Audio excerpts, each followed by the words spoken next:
Hey everybody, welcome to Jacob's Quest, and I just finished watching episode 8 of season 4 of The Boys, the season finale, and yeah, they were right when it felt like this is leading to the final season of the show, because yeah, like we are we got our Empire Strikes Back of The Boys. It feels like this is definitely, I think, the darkest possible ending for everybody, and I guess we're just gonna go ahead and jump into it.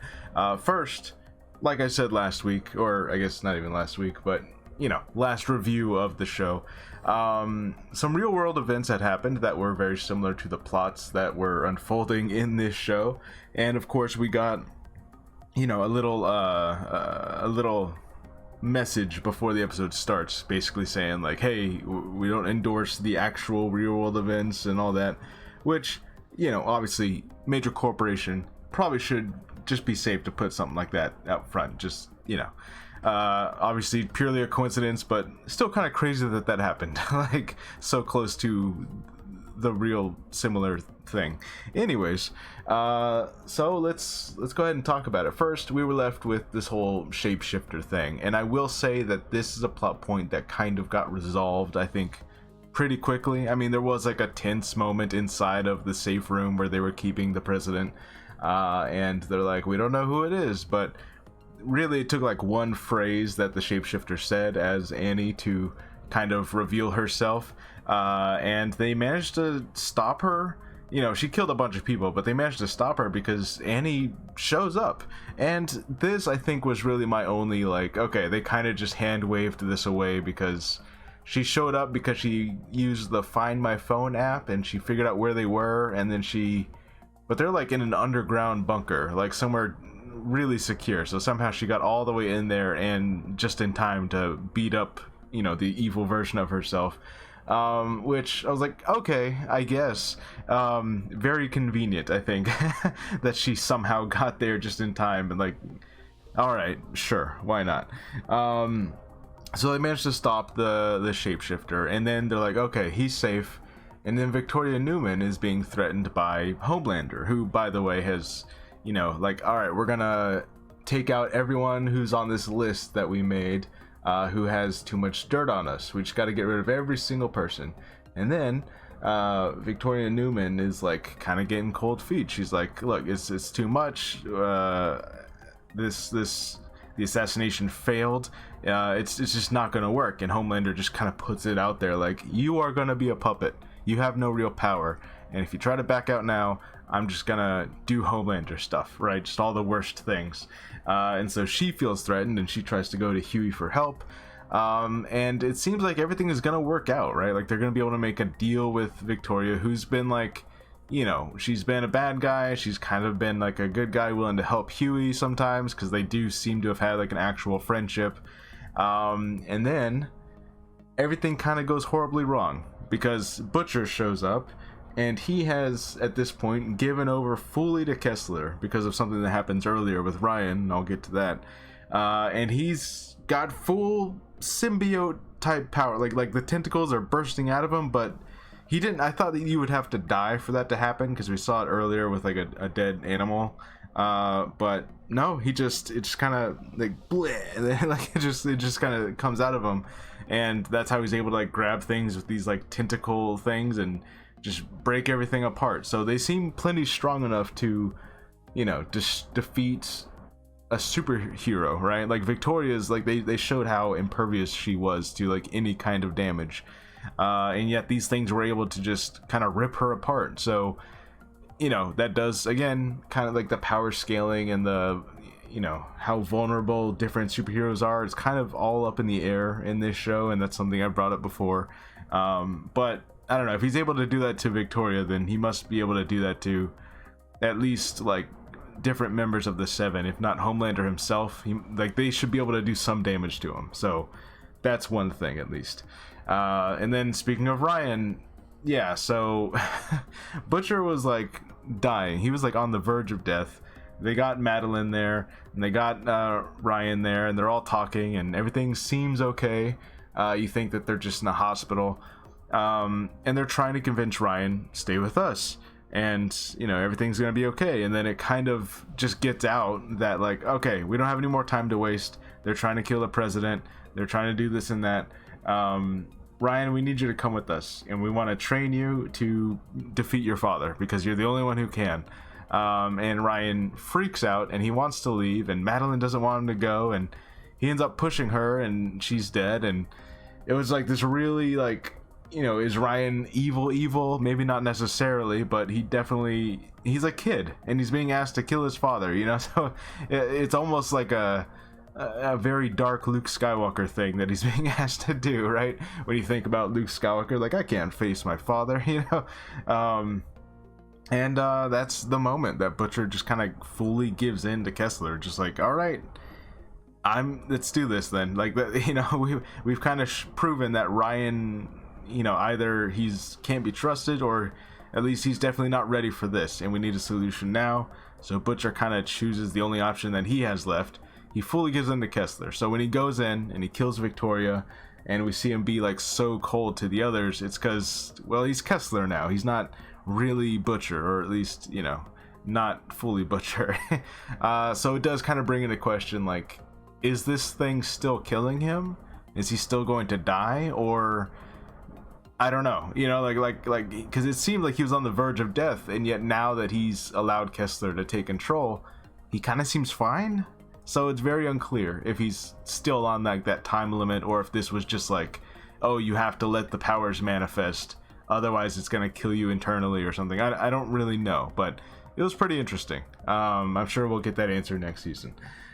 Meanwhile, Homelander's basically breaking down now because, Victoria's dead and his assassination attempt failed. And so, like, all this stuff that he had planned, because remember, he let go of Sage. He's like, I don't need you, Sage. And he tried to do it himself, and everything basically quickly went wrong. And then Sage shows back up, and she's basically like, oh yeah, this was part of the plan too. Victoria Newman was never actually going to be our puppet because she's too independent. She's got too many thoughts of her own. She was never going to be able to be trusted. So the Speaker of the House, the guy that you saw at Tech Knight's mansion a couple episodes ago, it's actually him who's going to be the new president, and he's a perfect puppet because he's totally in agreement with everything that we say.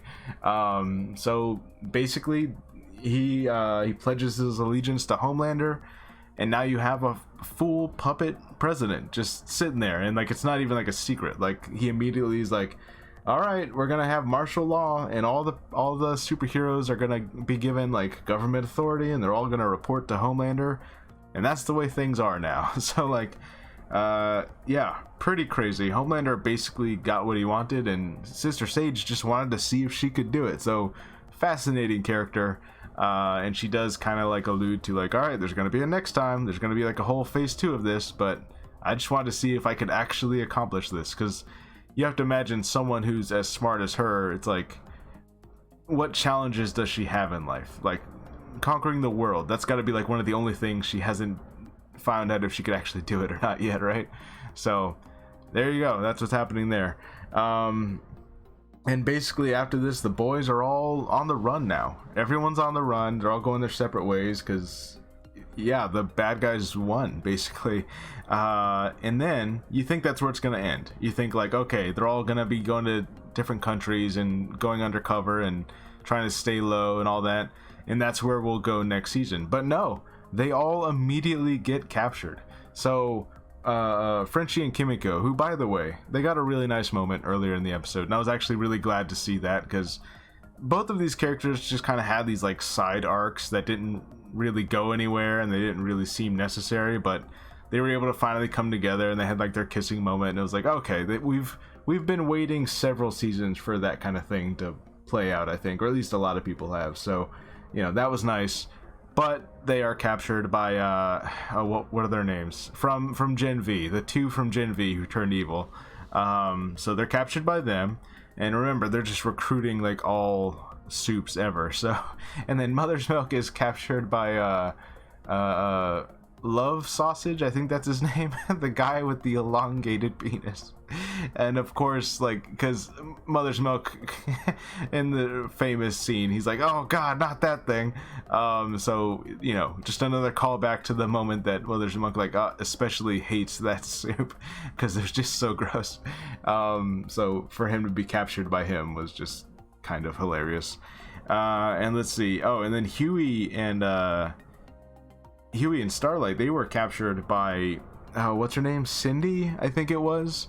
And this is a telekinetic or maybe just metal bending character that, like, she showed up at like season 2 or season 3, and then she just like never came back. Like, it was just never, I think it was like season 2. So it was kind of you know, it's like one of those things that the show promised to, like, oh, here's an interesting villain, and then other things took priority and we just never saw her again. So she's back. I'm assuming she'll play some small part in the next season. And yeah, that's pretty much where we're left things. Oh, and then we have Ashley. So they're killing all the people at Vought who have dirt on them, and you know, the Deep points out, like, well, wouldn't Ashley be at the top of this list? Like, shouldn't she be like one of the main ones we go after because she knows everything? And so she runs and she takes some compound V, and we don't know what happens to her. She starts like kind of morphing and something's going on with her head. So again, lots of lingering threads for next season, but this was definitely like a really satisfying ending and a very dark ending too. And kind of funny. I'm thinking about it now and I'm like, okay, so this show ended, and then The Acolyte ended a couple days ago, and then a couple days from now, House of the Dragon seasons will end, and I don't know, I'm thinking like the differences in how I feel, like fulfilled wise, right? Like, just like the show this season ended, and I know there's going to be another season. It's already announced, it's already in production, and then the way they're able to set things up for that, and then, you know, it feels like I got a nice finish for this season. Everything that happened feels like we closed a lot, we ended a lot of plot lines, a lot of characters had like their final moment, like this, you know, and it feels like we're approaching, you know, something great, you know. Whereas The Acolyte left me feeling kind of like unfulfilled because there are just so many questions that it felt like they promised us, or at least it felt like we deserved them to be answered, and they just never did. And so like the differences in that, like, catharsis or whatever you want to call it, just like that emotional, like, oh, this feels like a great satisfying ending, versus man, I wanted more. It felt like I should get more and I just didn't, you know. So I don't know, it's just interesting to think about that. And so I guess we'll see how I feel about House of the Dragon. All these shows are kind of ending around the same time. But yeah, just I think this was a great season of The Boys. I know a lot of people were kind of complaining about maybe like the first handful of episodes, but like I feel like it really picked up at the end. And yeah, just really, you know, I love that, like, we're at this dark moment here where, like, it feels for the first time in the entire series like the heroes legitimately lost. Like, they lost, like, and I don't know what's gonna happen. They're all captured. Who even knows? Butcher is free. Butcher's out there, but he's not even Butcher anymore. So like, he also kind of lost himself.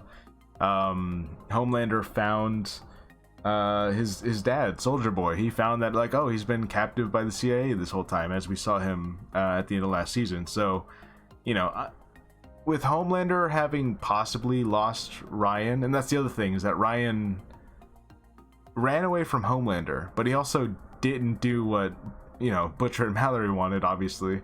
So like, Ryan feels like a kind of a wild card right now. You know, he's definitely not doing everything Homelander wants. He's not being the son Homelander wants him to be. We even see, like, Homelander was like clutching his backpack, like he's desperate to hold on to someone, any kind of family, anyone who, you know, he feels like actually cares about him. So is he gonna just free Soldier Boy and be like, hey dad, you wanna you know, now that I've conquered the world basically, do you wanna give this another shot? Like, I pretty much run the country. You know, so who knows how that dynamic is gonna change. Obviously, you know, when Soldier Boy was frozen, the whole situation was very different. So we'll see.